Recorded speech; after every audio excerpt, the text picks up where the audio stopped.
Gusto nyo kasi talagang pahirapan yung sarili nyo. Pagka, ayaw nyo isipin yung So, sige, yan.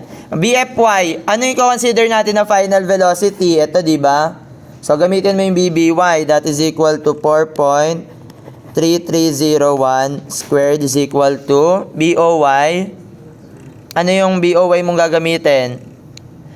BO, that is 15 sine of 60. Kasi nga hindi mo nirotate yung angle. Squared minus 2 by 9.81 multiplied by Y. So, magkano si Y?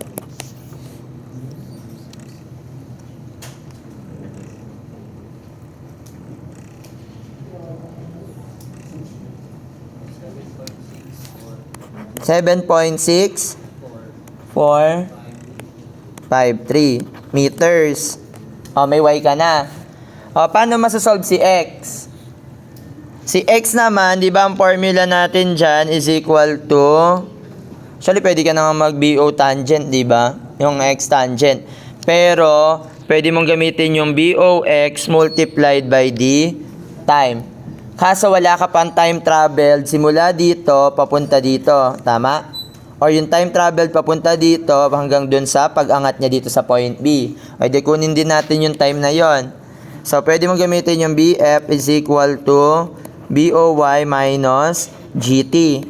So, ang final velocity mo is 4.33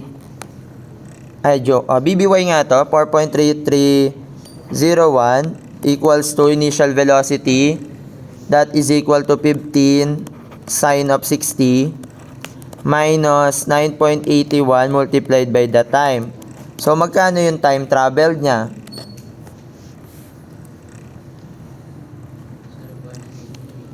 Ang bilis, 0.8828 seconds. Okay lang? May time ka na. So, masasolve mo na yung distance x. Ano yung distance x? BOX. Ang BOX natin, equal lang yan sa kay BBX. That is equal to 15 cosine 60 multiplied by the time. So, magkano yung x? 6 meters. Okay. Ngayon, punta tayo dito. Itong distance na to, simula sa incline hanggang sa horizontal plane, i-denote natin as A. And then, itong hypotenuse, i-denote natin as H. So, how to solve for A? So, pwede kang gumamit ng tangent function. The tangent of 30 is equal to A over X. So, magkano si A? That is X, tangent 30 lang, di ba? Magkano yung A? Wala akong calculate. Ha? 3. Iyak na nga. Mahina yung boses.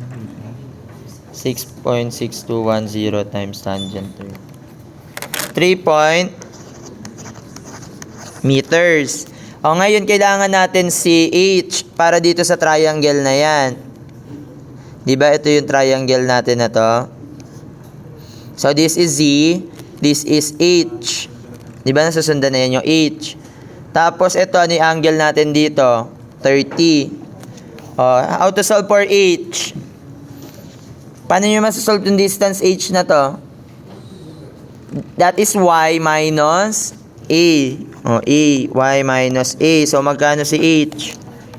May Y ka na 7.6453 minus 3.8226. So, that is equal to 3.8227 meters.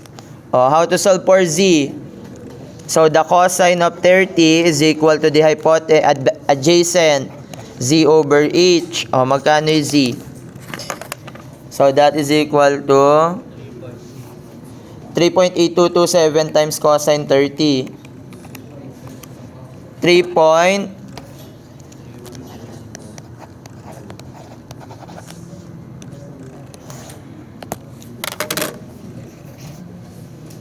Yun, parehas lang naman, no? Mali ba ako na sulat? Pili na lang kayo kung alin kayo mas madadalian, no? Saan gusto? Sa geometry, maraming geometry, ano? Or yung ni-rotate nyo lang yung yung acceleration. Oh, di ba? Pili-pili kayo, mahirap.